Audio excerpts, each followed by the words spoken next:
Halo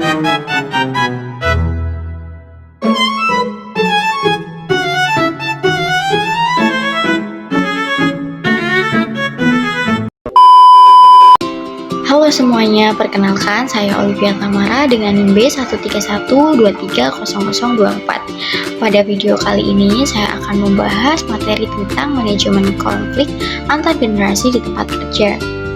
Di dunia kerja saat ini ada banyak generasi yang bekerja bersama, mulai dari baby boomers, generasi X, milenial, sampai generasi Z. Perbedaan usia dan cara pandang ini sering menimbulkan konflik, tapi juga bisa menjadi kekuatan kalau dikelola dengan cara yang baik. Maka dari itu, kita akan belajar bagaimana cara mengelola perbedaan antar generasi agar kerjasama di tempat kerja bisa berjalan harmonis dan produktif. Baik, yang pertama yaitu pengertian manajemen konflik antar generasi. Manajemen konflik antar generasi merupakan upaya untuk mengidentifikasi, memahami, mengelola perbedaan nilai, sikap, gaya kerja, serta ekspektasi antar kelompok, usia, atau generasi dalam suatu organisasi agar tidak menimbulkan pertentangan yang merugikan, melainkan menjadi kekuatan yang memperkaya kerja tim. Kemudian, konflik antar generasi muncul karena adanya perbedaan latar belakang sosial, budaya, teknologi, pengalaman hidup yang membentuk cara berpikir dan bekerja masing-masing generasi. Bila tidak dikelola dengan baik, perbedaan ini dapat menimbulkan ketegangan, kesalahpahaman, hingga penurunan produktivitas kerja. Berikut ini saya tampilkan ciri khas umum yang ada pada generasi.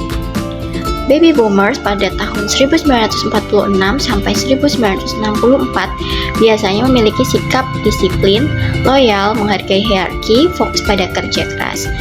Generasi X 1965 sampai 1980 mandiri, fleksibel, menghargai keseimbangan kerja, hidup, work-life balance.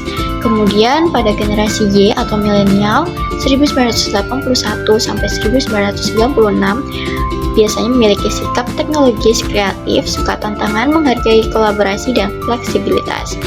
Dan yang terakhir ada generasi Z, di mana pada tahun 1997 sampai 2012 memiliki sikap digital natif, cepat beradaptatif dengan teknologi dan mencari kebebasan kerja. Setiap generasi memiliki nilai dan motivasi serta gaya komunikasi yang berbeda. Perbedaan inilah yang sering menjadi konflik di tempat kerja. Berikutnya, penyebab konflik antar generasi. Ada beberapa faktor yang bisa menyebabkan konflik antar generasi di tempat kerja. Yang pertama yaitu perbedaan nilai dan etos kerja. Generasi yang lebih tua biasanya cenderung menilai keberhasilan dari kerja keras dan dedikasi, sedangkan generasi yang lebih muda biasanya menilai keberhasilan dari kreativitas, inovasi, keseimbangan hidup.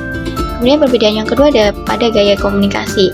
Generasi tua lebih suka dengan komunikasi yang formal serta tatap muka, sedangkan generasi muda lebih suka dengan pesan instan, email, atau media sosial. Kemudian penguasaan teknologi. Generasi muda biasanya cepat beradaptasi dengan teknologi baru, sedangkan generasi tua sering merasa kesulitan dan bahkan tertinggal. Yang berikutnya ada perbedaan harapan terhadap karir. Generasi tua biasanya loyal dan lebih bertahan lama di satu tempat, sedangkan generasi muda cenderung berpindah tempat kerja demi pengalaman baru dan pengembangan diri. Perbedaan yang selanjutnya ada pada cara pengambilan keputusan. Generasi senior lebih berhati-hati dan mengandalkan pengalaman, sedangkan generasi muda cenderung cepat mengambil keputusan berbasis data dan tren. Baik, yang selanjutnya adalah dampak konflik antar generasi.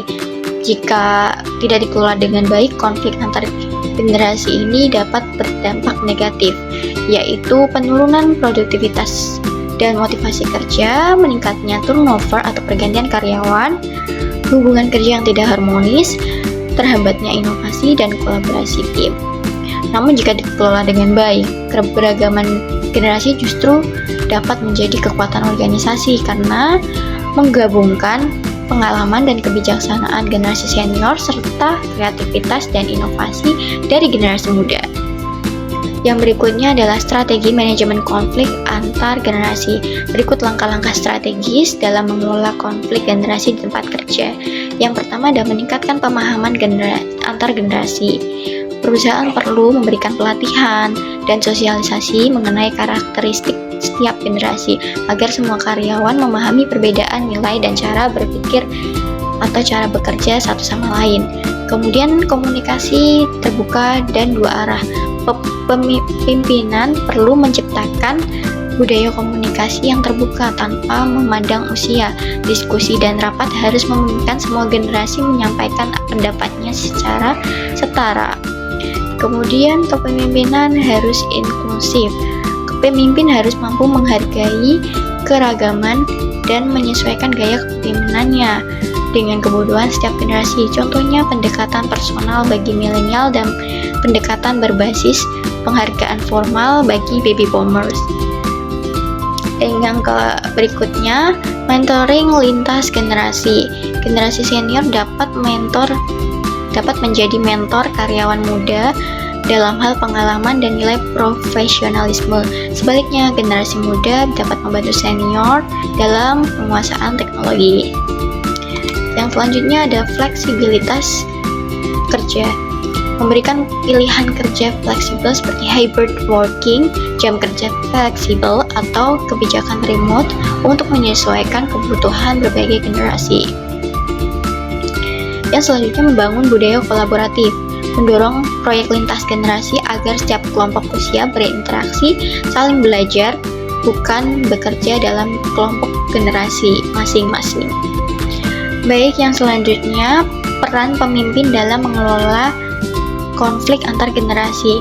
Pemimpin memegang peran sentral dalam menjaga keharmonisan antar generasi, yaitu dengan cara menjadi penengah yang adil dan memahami dinamika generasi.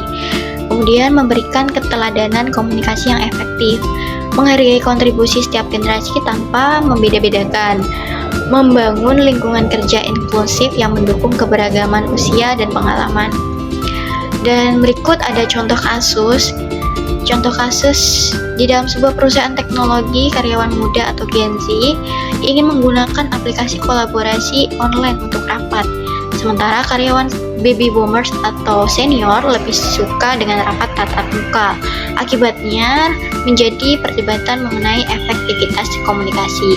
Solusi yang bisa kita ambil yaitu dengan cara manajer tim memutuskan untuk menggunakan kombinasi keduanya, rapat tatap muka untuk keputusan penting dan aplikasi online untuk koordinasi harian.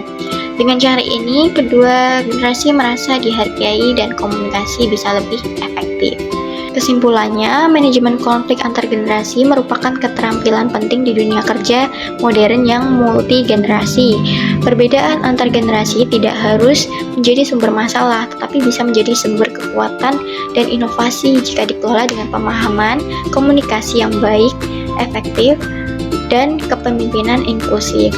Kunci suksesnya adalah menghargai setiap perbedaan dan mencari titik temu untuk saling menguntungkan bagi keseluruhan anggota organisasi.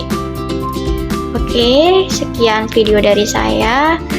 Terima kasih sudah menonton. Semoga bermanfaat dan sampai jumpa di video selanjutnya. Bye bye.